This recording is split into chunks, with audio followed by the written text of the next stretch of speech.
অন্নপূর্ণা যোজনায় 1,30,00,000 মহিলার অ্যাকাউন্টে টাকা দেওয়া হলেও এখন অবধি বহু মহিলা এই প্রকল্পের আওতায় কিন্তু টাকা পাননি এবং যারা এখন অবধি টাকা পাননি তারা কিন্তু খুবই চিন্তার মধ্যে রয়েছেন এবং খুব ডাউটে রয়েছেন যে আপনাদেরকে কি করতে হবে। অনেকেই অনেক রকম ভিডিও বানাচ্ছে, কেউ বলছে এই ফর্মটি জমা করুন, কেউ বলছে এখানে যান, কেউ বলছে ওখানে যান। তাই জন্য কিন্তু আপনারা আরও বেশি কনফিউজড হয়ে পড়ছেন এবং আপনারা যখন অ্যাপ্লিকেশন স্ট্যাটাস যখন চেক করছেন তখন কিন্তু কারো কারো অ্যাপ্লিকেশন স্ট্যাটাস অ্যাপ্রুভ দেখাচ্ছে, আবার কারো কারো application status application under process show করছে, আবার কেউ যখন অ্যাপ্লিকেশন স্ট্যাটাস চেক করছেন তখন সেখানে শো করছে অ্যাপ্লিকেশন সাবমিটেড আন্ডার প্রসেস, আবার কারো কারো অ্যাপ্লিকেশন স্ট্যাটাস যখন চেক করছেন তখন কিন্তু সেখানে লেখা রয়েছে আন্ডার এনকোয়ারি। তো কোন স্ট্যাটাসের কি মানে রয়েছে এবং তার সঙ্গে কোন স্ট্যাটাস শো করলে আপনাদেরকে কি করতে হবে, আন্ডার এনকোয়ারি থাকলে বা আপনাকে কি করতে হবে, কোথায় যেতে হবে, অ্যাপ্লিকেশন সাবমিটেড আন্ডার প্রসেস লেখা থাকলে বা আপনাকে কি করতে হবে, বা অ্যাপ্লিকেশন আন্ডার প্রসেস শুধুমাত্র যদি লেখা থাকে সেক্ষেত্রে বা আপনাকে কি করতে হবে, কিংবা যদি অ্যাপ্লিকেশন অ্যাপ্রুভ লেখা থাকে তো সেক্ষেত্রে বা আপনাকে কি করতে হবে সমস্তটাই জানাবো আজকের এই ভিডিওতে। তাই অবশ্যই ভিডিওটি মনোযোগ সহকারে একটু স্কিপ না করে প্রথম থেকে শেষ পর্যন্ত দেখতে থাকুন। আশা করি এই ভিডিওটি দেখার পরে আপনাদের সমস্ত ডাউট ক্লিয়ার হয়ে যাবে এবং অনেকটাই চিন্তামুক্ত হতে পারবেন। তো প্রথমে আমরা জানবো যাদের যাদের অ্যাপ্লিকেশন অ্যাপ্রুভ রয়েছে তাদেরকে কি করতে হবে। তো সেক্ষেত্রে আমি আপনাদেরকে বলবো যাদের অ্যাপ্লিকেশন অ্যাপ্রুভ লেখা রয়েছে আপনাদের চিন্তার কোনো কারণ নেই, আপনাদেরকে কোথাও যেতে হবে না, কিচ্ছু করতে হবে না। অ্যাপ্লিকেশন অ্যাপ্রুভ লেখা মানেই আপনার ফর্মটি ফাইনাল অ্যাকসেপ্ট হয়ে গেছে এবং ইতিমধ্যেই হতে পারে আপনার ব্যাঙ্ক অ্যাকাউন্টে টাকা চলে গেছে। আর যদি এখন অবধি টাকা নাও ঢুকে থাকে, নেক্সট যখন টাকা ছাড়া হবে সরকারের তরফ থেকে তখন কিন্তু আপনার ব্যাঙ্ক অ্যাকাউন্টে টাকা চলে আসবে যদি আপনার ডিবিটির লিঙ্ক থাকে তাহলে। আর এরপরে আমরা জানবো অ্যাপ্লিকেশন আন্ডার প্রসেস যাদের রয়েছে তাদেরকে কি করতে হবে।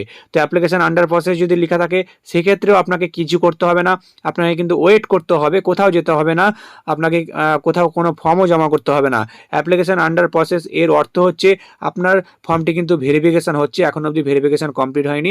ভেরিফিকেশন কমপ্লিট হয়ে গেলেই কিন্তু আপনারা দেখতে পাবেন যে স্ট্যাটাসটা চেঞ্জ হয়ে গেছে এবং এখানে লেখা উঠে যেতে পারে অ্যাপ্লিকেশন অ্যাপ্রুভ যদি আপনার সব কিছু ঠিকঠাক থাকে তাহলে। আর যদি কোনো ভুলভ্রান্তি বা কোনো হয়তো আপনার যে শর্তগুলো রয়েছে সেই শর্তগুলো যদি ফুলফিল না হয় তো সেক্ষেত্রে কিন্তু এটা রিজেক্ট হয়ে যেতে পারে। তো সেক্ষেত্রে আমি আপনাদেরকে বলবো কোথাও যেতে হবে না, কোনো কিছু আপনাকে ফর্ম জমা করতে হবে না, আপনারা এই ওয়েবসাইটে আসুন এবং আপনারা স্ট্যাটাসটা চেক করুন যে স্ট্যাটাস চেঞ্জ হচ্ছে কিনা। তো অ্যাপ্লিকেশন আন্ডার প্রসেস তো গেল, এরপরে কারোর যদি application submitted slash under process লেখা থাকে তো সেক্ষেত্রে আপনারা কি করবেন। তো দেখুন যাদের যাদের পেমেন্ট ফেলিওর লেখা ছিল বেশিরভাগ ক্ষেত্রে কিন্তু তাদের এই লেখাটি উঠে গেছে, অর্থাৎ অ্যাপ্লিকেশন সাবমিটেড আন্ডার প্রসেস এটা কিন্তু শো করছে যাদের পেমেন্ট ফেলিওর লেখা ছিল। অর্থাৎ এক্ষেত্রে এর অর্থ হচ্ছে যে সরকারের তরফ থেকে কিন্তু আপনার ব্যাঙ্ক অ্যাকাউন্টে টাকা পাঠানোর চেষ্টা হয়েছিল, কিন্তু হতে পারে যে আপনার ডিবিটির লিঙ্ক ছিল না কিংবা সার্ভারের প্রবলেমের জন্য আপনার ব্যাঙ্ক অ্যাকাউন্টে কিন্তু টাকা পৌঁছাতে পারেনি। তো সেক্ষেত্রে আপনারা কি করবেন, যদি এই application submitted slash under process থাকে আপনাকে কিন্তু কোথাও যেতে হবে না, কোনো ফর্ম জমা করতে হবে না, আপনারা খালি দেখে নিন যে আপনাদের ব্যাঙ্ক অ্যাকাউন্টে ডিবিটির লিঙ্ক আছে কিনা। যদি ডিবিটির লিঙ্ক থাকে এবং আপনারা তারপরে দেখে নিন যে আপনাদের ব্যাঙ্ক অ্যাকাউন্টটি অ্যাক্টিভ রয়েছে কিনা, চালু রয়েছে কিনা। যদি ব্যাঙ্ক অ্যাকাউন্ট চালু থাকে এবং ডিবিটির লিঙ্ক থাকে তাহলে আপনারা ধৈর্য ধরুন, আপনাদের কিন্তু টাকা আপনাদের ব্যাঙ্ক অ্যাকাউন্টে চলে আসবে। তো সেক্ষেত্রে আপনারা আপনাদের শুধুমাত্র যে ব্যাঙ্ক অ্যাকাউন্ট রয়েছে সেটার ব্যালেন্সটা চেক করুন, চেক করতে থাকুন, দেখুন যে টাকা ঢুকছে কিনা, আপনাদের কিন্তু ব্যাঙ্ক অ্যাকাউন্টে টাকা চলে আসবে, কোনো কিছু করতে হবে না। তো এরপরে আমরা জানবো যাদের অ্যাপ্লিকেশন স্ট্যাটাস যখন চেক করছেন যদি আন্ডার এনকোয়ারি থাকে তো সেক্ষেত্রে আপনারা কি করবেন। তো দেখুন যাদের যাদের অ্যাপ্লিকেশন রিজেক্টেড ছিল তাদেরই কিন্তু মূলত এই আন্ডার এনকোয়ারি লেখা চলে এসছে অ্যাপ্লিকেশন রিজেক্টেডের পরিবর্তে। এর অর্থ হচ্ছে আপনার অ্যাপ্লিকেশনটা আবারও ভেরিফিকেশন হবে, রিভেরিফিকেশন হবে। সরকারের তরফ থেকে কিন্তু ইতিমধ্যেই নোটিশ দিয়ে জানিয়ে দেওয়া হয়েছে যে যাদের যাদের রিজেক্ট করা ছিল সবার কিন্তু আবার নতুন করে ভেরিফিকেশন হবে, দেখা হবে যে কোথায় ভুল রয়েছে, কী জন্য রিজেক্ট করা হয়েছে, আসলে কি সেটা রিজেক্ট হবে নাকি অ্যাপ্রুভ হবে সেটা কিন্তু আবারও ভেরিফিকেশন করতে বলা হয়েছে সরকারের তরফ থেকে। এবং আগামী 10 দিনের মধ্যে কিন্তু এই সমস্ত প্রসেসটা কমপ্লিট হয়ে যাবে এবং তারপরেই আপনার অ্যাকাউন্টে টাকা ছাড়া হবে। তো ভেরিফিকেশনটা কিভাবে হচ্ছে, বিভিন্ন জায়গায় বিভিন্নভাবে হচ্ছে। অনেক জায়গায় বলা হচ্ছে যে পঞ্চায়েত বা বিডিও অফিসে যেতে হচ্ছে এবং সেখানে আপনার সমস্ত ডকুমেন্টস বা আপনার অ্যাপ্লিকেশন আইডি জমা করতে হচ্ছে এবং সেখানে ভেরিফিকেশন হচ্ছে। আবার অনেক জায়গাতে দেখা যাচ্ছে যে বাড়ি বাড়ি যাচ্ছে আধিকারিকরা এবং বাড়ি বাড়ি গিয়ে আপনার যে ভেরিফিকেশন রয়েছে সেটা কিন্তু তারা কমপ্লিট করে দিচ্ছে। আবার অনেক ক্ষেত্রে দেখা যাচ্ছে যে অফিস থেকে ফোন আসছে, ফোন কলের মাধ্যমে কিন্তু ভেরিফিকেশন হচ্ছে।